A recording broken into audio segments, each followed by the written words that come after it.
जोंनि जि सानथामनि हाबाफारिमोन मिरु दुलाराय गुदि बाथौ आफादनि दिनै जोबथा सानफ्राय जोबनाय लामायाव फैबाय। जोंहा आफादगिरिनि बिबुंथिल'सै बेखौ होखांबानो जोंनि हाबाफारिया जोब्बाय आरो दा जोंनि नुनायाव मोजाङै जोबलांनाय बायदि जों मोनबाय। फ्राय जोंनि जि हाबाफारि गासैबो जोङो बेफोरखौ मावफुंजोबनो हादों आरो जाय जाय आलासि बिथांमोनखौ जों हांख्रायदोंमोन जोङो बिथांमोनखौ मोननो हादों आरो जाय डेलिगेट बिथांमोन फैदोंमोन बिथांमोनहा फोरमायलांदों थानायाव आरो जानायाव बा दुगैनायाव बिथांमोनहा जेबो उसुबिदा मोनाखै होनना बुंदों।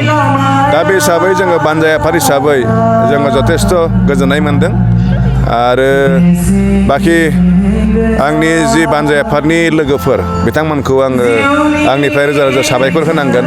मानो होनोब्ला बिथांमोनासो गासिबो खामानिखौ मावफुंदों।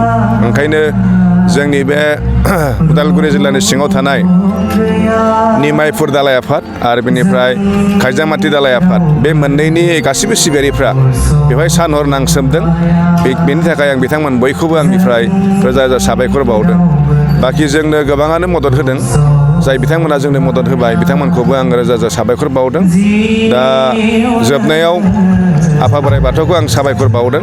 मानो होनोब्ला आफा बोराइ बाथौनि अननायावनो जोंनि जि सानथामनि हाबाफारि जोंनि बुजिनायाव खोब मोजाङैनो मोजां जाफुंसारबाय। खुलुमबाय। दुलाराय गुदि बाथौ आफादनिफ्राय बे समाव जों बयखौबो खुलुमदों।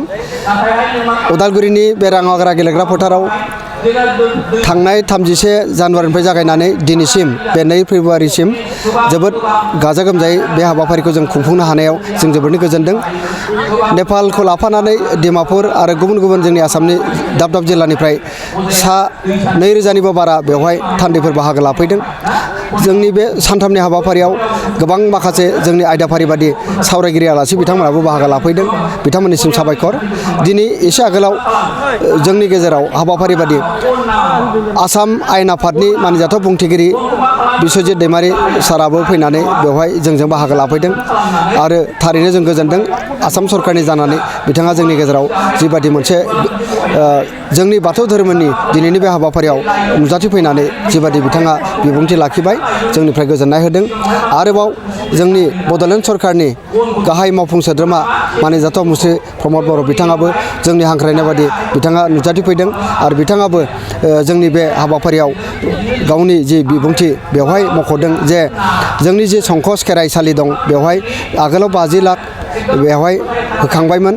बे दा लुगासिनो दङ। आरोबाव बेवहाय लुफुंबावनो थाखाय आरोबाव 50 लाख बेहाय होबावगोन होननानै बिथाङा दिनै घोषणा खालामदों। बेजों लोगोसेनो संकस खेराइनि माखासे मावथांखिखौ मोजाङै मावफुंनो थाखाय आरोबाव 1 कौटि रां बेवहाय होनाय जागोन होननानै बिथांनि जि फोसावनाय जों जोबोद गोजोनदों आरो जों बे समाव बिथांखौ बरायदों। बेराफारसेथिं जों दिनैनि बे हाबाफारियाव बर' थुनलाइ आफादनि गाहाय नेहाथारि नीलकान्त गयारि बिथाङाबो दङ। बे हिसाबै जों बिथांनोबो जोङो गोजोननाय होदों।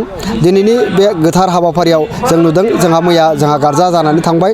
मोजाङै मोजांनो गारजाया जाफुंदों होननानै जोङो खेराइनि जि दौदिनि दं जों बिनिफ्राय बुंथिनायखौ जोङो मोनबाय आरो मैया हराव दहाय फुंसिम जोंहा खेराइ जादों। बे खेराइनि गेजेरजोंबो जोङो मुलुगनि बयनिबो गोजोन खौसेथि आरो जाफुंसारनायनि थाखाय लोगोसे जोंनि गेजेराव जि अगाले थासारि बेखौ जों बोरैहाय गैया खालामनो हायो आरो जोंनि जि अलखद खैफोद आफोद बिनि निदान आफोदनिफ्राय जों बोरैहाय बारग'नो हायो बिनि थाखाय जों बे खेराइखौ होदों।